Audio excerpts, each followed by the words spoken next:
Bonjour tout le monde, on se retrouve aujourd'hui pour une nouvelle vidéo sur ma chaîne et il s'agit d'un tea time.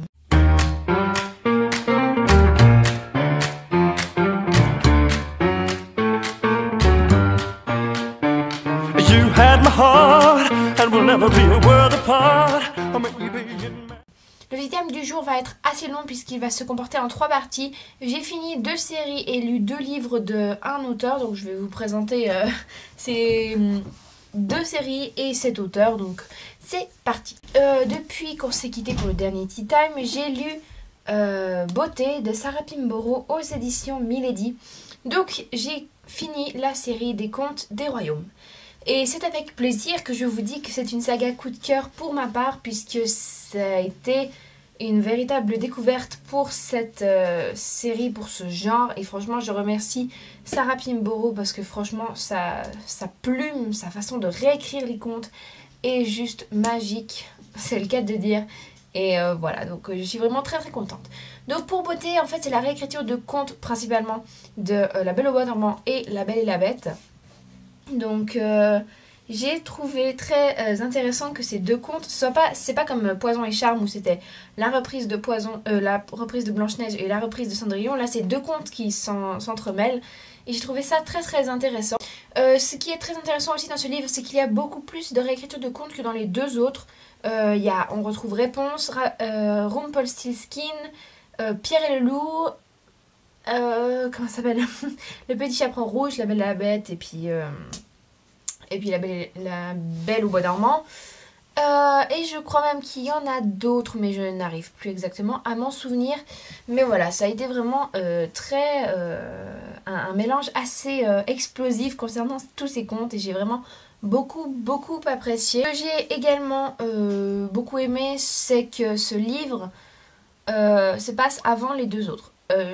J'aime pas beaucoup quand on fait des sauts dans le temps, mais là c'était bien parce que ça nous a permis de comprendre plusieurs choses qu'on retrouve dans les 2 tomes précédents. Après, si j'avais lu ce livre au tout début, ça m'aurait pas dérangé du tout. J'aurais même préféré parce que franchement moi les sauts dans le temps j'aime pas vraiment, et surtout qu'à la fin de cette série on a un peu l'impression de rester en suspens, voilà, parce que en fait c'est pas la fin de l'histoire puisque l'histoire continue avec Poison et Charme.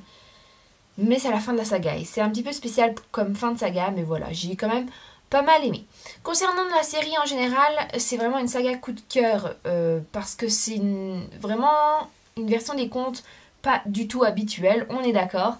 Et je dois dire que mon préféré c'est Charme, ensuite vient Beauté et à la fin Poison, donc voilà, pour l'ordre un peu de préférence, parce que je trouvais que Poison était vraiment... Il n'y avait pas énormément de réécriture de contes, alors que Charme, oui, clairement. Ce que j'ai aussi oublié de vous dire par rapport à ce livre, que j'ai beaucoup aimé, c'est le personnage du chasseur. Peut-être que vous le savez pas, je crois pas que je vous l'ai déjà dit, mais le chasseur, c'est mon personnage favori, et c'est le personnage qu'on retrouve dans les 3 livres. J'aime beaucoup aussi Cendrillon, où là il y a un rayon de soleil.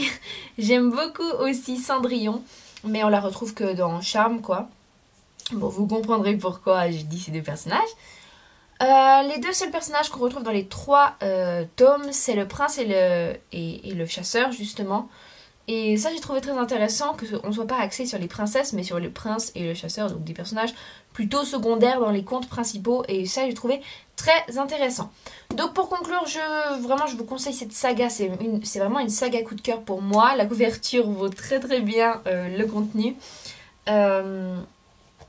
Et je suis très très contente de les avoir lus. Je les chéris beaucoup maintenant. Donc je vous la conseille vraiment si les contes vous aimez ça.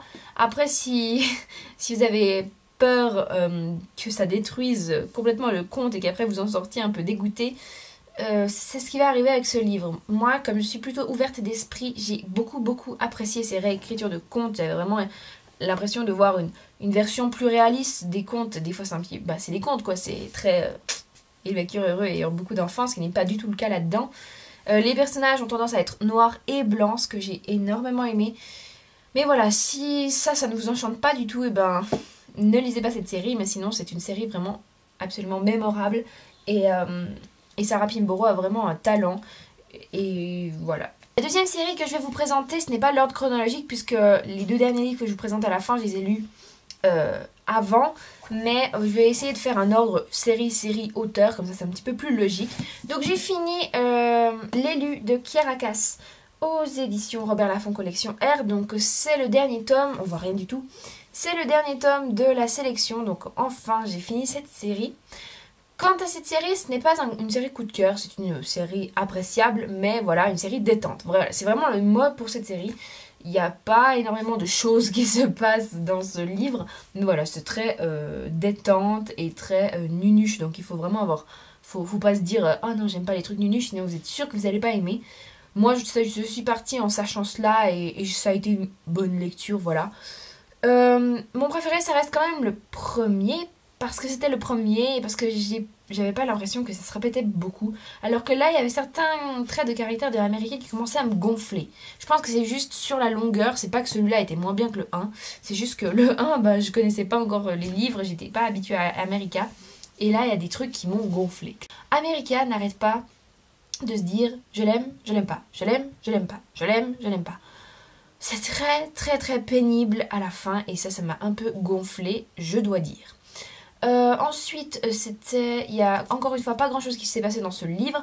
Donc si j'avais été l'auteur, j'aurais réduit la saga à 2 livres. Faire 3 livres juste pour faire une trilogie, j'ai trouvé que ça valait pas vraiment la peine. Surtout que le 2, j'ai trouvé qu'il y avait pas grand chose qui s'était passé. Le 3, pareil. Mais je pense qu'on aurait pu faire un joli petit bouquin comme ça si on avait combiné le 2 et le 3. Mais voilà. Par contre, j'ai beaucoup aimé la fin qui était très surprenante, même si il y a des choix de l'auteur que je n'ai pas compris. Et pour ça, je vais faire une mini séance spoil, donc vous allez voir un panneau spoil dès que ce sera indiqué. Je vais mettre en noir et blanc, et quand le noir et blanc est fini, eh ben, vous pouvez recommencer à regarder la vidéo si vous ne voulez pas savoir. Donc c'est parti avec les spoils. Les choix que je n'ai pas compris de l'auteur, c'est concernant le sort de quelques personnages. Par exemple, au milieu du bouquin, on a Anne qui est une des servantes de America, une servante privée, qui lui dit « Ah, America, j'aime beaucoup Aspen, est-ce que tu pourrais parler de lui? Est-ce que tu pourrais parler de moi à lui ?» Du coup, elle va lui parler. Et on ne reparle plus de tout le reste du bouquin, et même Aspen finit avec Lucy.